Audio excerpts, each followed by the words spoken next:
Bro, I was thinking about this one for the longest. Do any of y'all remember the anime My Daily Life with Monster Girls? Real ones do! Yeah, like he said. There was a character named Key that arrived in episode 10 in the most spontaneous, chaotic way ever. He means like Godzilla, with some big old bazooms. Yeah, what he said, except less pervy. I was trying to figure out what this character was called for the longest. Apparently, this character's name is Key, and she's a dryad. And the term dryad comes from the word dryos. The creature comes from Greek mythology. And to make it simple, it's a female tree spirit and a type of nymph, which makes it a minor nature deity. They live within and are closely associated with a specific tree, and they're usually depicted as beautiful and young women who are believed to be guardians of nature, forests, and trees. And there was a specific type of dryad called a hamadryad that were believed to be born with the trees and die when the tree perished. Key in her adult form was so thick! And apparently here in this scene, she absorbed some weird chemicals which made the girl really huge. And long story short, since we can't show the whole clip, the main character had to suck all the nutrients out of her. You know, the old-fashioned way. There's a lot of big things in this episode. I'm gonna watch it again later.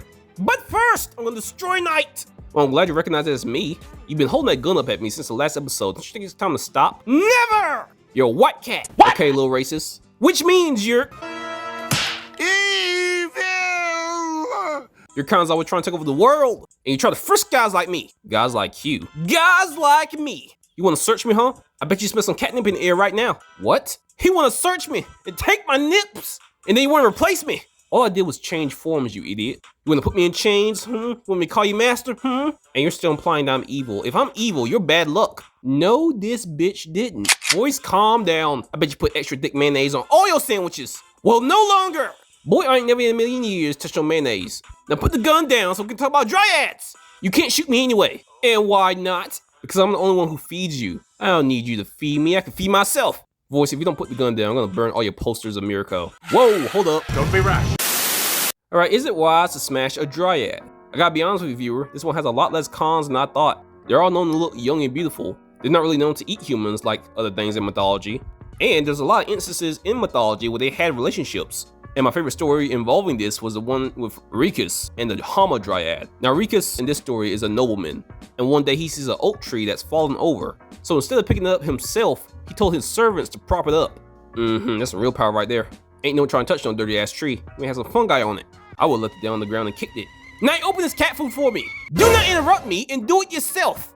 Anyway, because he asked his servants to do this, the hamadryad residing in the tree was very relieved, because apparently Rhoecus had saved her from perishing with the tree. Again, like I said before, hamadryads do die when the trees die. So anyway, she then promised him any boon he might ask from her. And the term boon here means favor or request. Now by the time Rhoecus saw this dryad, he was like, I need it! So of course, like the ancient gooner he was, he asked the nymph to become his lover. Alright. Now she agreed to this on the condition that he would remain faithful to her. And when the time was due, she would send for him via a bee. Unfortunately, this is where he messed up because eventually she sent the bee, and the bee found this nobleman in the game of draught.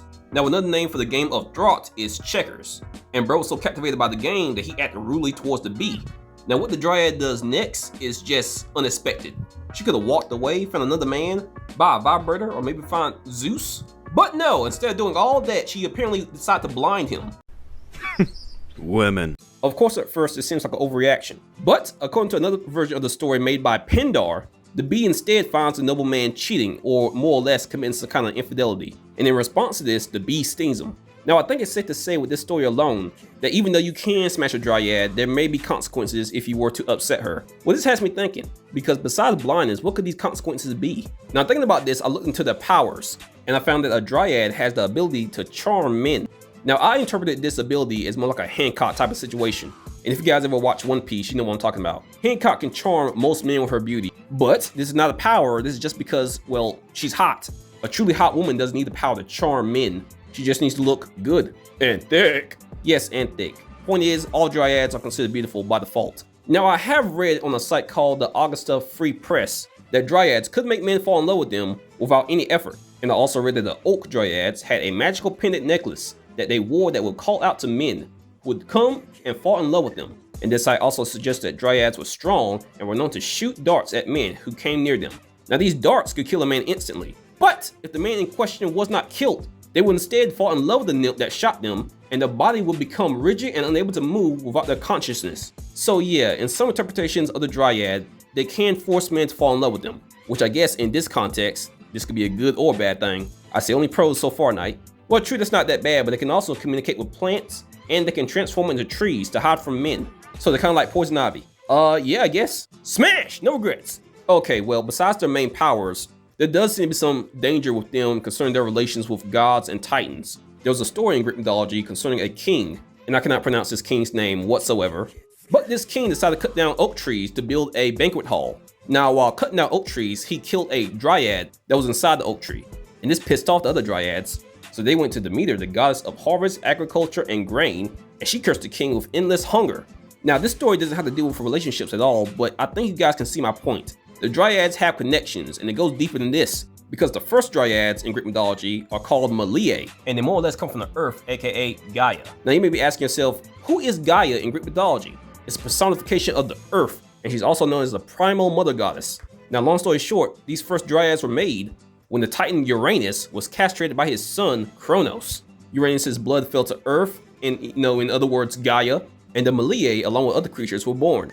And yes, castrated in this sense does mean that Uranus got his balls chopped off by Kronos. Tragic. So anyway, like I was saying, dryads have connections. Imagine trying to smash a dryad and she's like, I don't need no man! And her and every other woman in the field pray to Demeter or Gaia to smite you. Now I'm joking, but they can do it. And there's been times in Greek mythology where dryads have turned down even gods like Apollo. Now the dryad in question was named Daphne, and I don't know what she was smoking, but she got some high-ass standards. There's been dryads in Greek mythology that fell in love with musicians and kings, but apparently Apollo, the god of the sun, music, archery, light, healing, prophecy, and etc., can't get no play. God damn it, these trees are for the streets and the fields. Yeah, that too.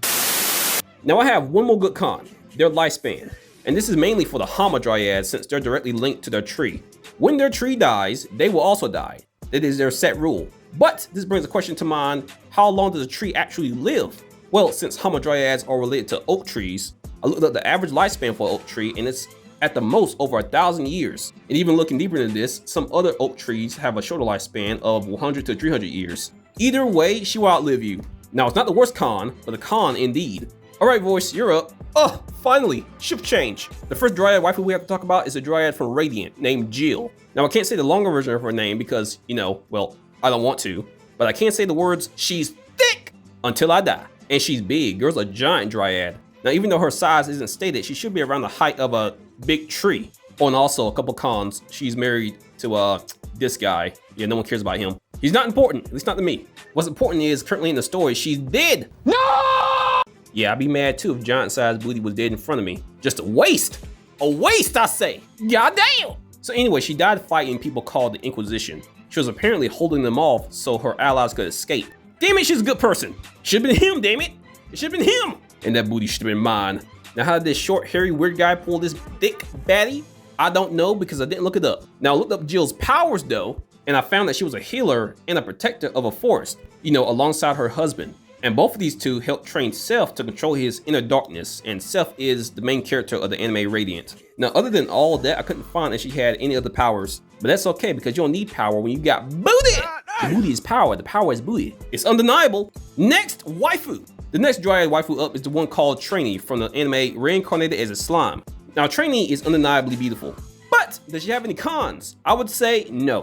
But what she does have is power. Now, her list of powers isn't as long as most of the characters in this anime, but she does have some interesting abilities. And one of them that I have to point out is called Fusion. Yes, Fusion. This ability allows the user to physically merge with allies they have a strong relationship with, increasing the unified being's strength in total. So yes, this is very much like the fusion from Dragon Ball Z, if not better. Because from what I read, they don't need to do a fancy dance or put on some weird earrings. It just requires a strong relationship and that's it. And of course, she has other standard dryad powers, like she can manipulate nature, she can transfer her consciousness to trees and grass. She has a teleportation ability. Look, I can go all day with her power set. Almost every character in this anime has skills, stacked on skills, stacked on skills. And I mean, seriously, intrinsic skills, extra skills, common skills. Ain't no doubt that she may have skills in the bedroom.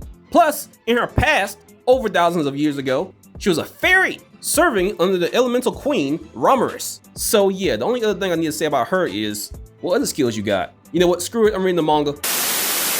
Alright, obviously the last one is Key from My Daily Life with Monster Girls. Hey yo, look, I'm gonna put you on real quick. The episode she shows up in, Check that one out. You're gonna want to see all of that. Trust me. I'll probably get the editor to tell you what episode it is. Oh, there it is. Yeah, giggity. Now, who is Key? Key's a dryad who was named by Poppy, and Key hates humans. And Key hates humans because, you know, the modern human treats trees like a trash can. And her appearance changes based on the amount of nutrients she absorbs from soil. But no matter what, her hair seems to be made of leaves, and her arms and legs are plant-like appendages that look like wood. And when she's lacking in nutrients, she turns into her child form, which is apparently shorter than Poppy. Now when she has proper nutrients, Key's true form is that of a bosom adult female of average height. So yes, long story short, them tickle biggies can grow, and she does not usually wear clothes. And as far as her powers go, besides nutrients absorption, she has the ability to control vines, she has nutrients extraction, which is you distracting nutrients from her, giggity. She can make her legs look like human legs, and she can turn them into roots. And she has longevity, which you know that means she's old as hell. And just one more thing. Actually, two more things. Her leaf hair is capable of photosynthesis, and the species of dryads in this anime are exclusively all female and use males of other races for mating purposes. They look for strong males to pass their traits onto their children, but they do not acknowledge intimacy without procreation. Or in other words, intimacy is basically for procreation and they don't really do it for pleasure. That doesn't mean they can't enjoy it though, especially if you know what you're doing. So with that being said, I think the dryad waifu is definitely wise to smash. Just don't piss her off. Now, leave your thoughts and opinions in the comments and tell us which waifu y'all want us to do next. And you guys have a great day. Bye!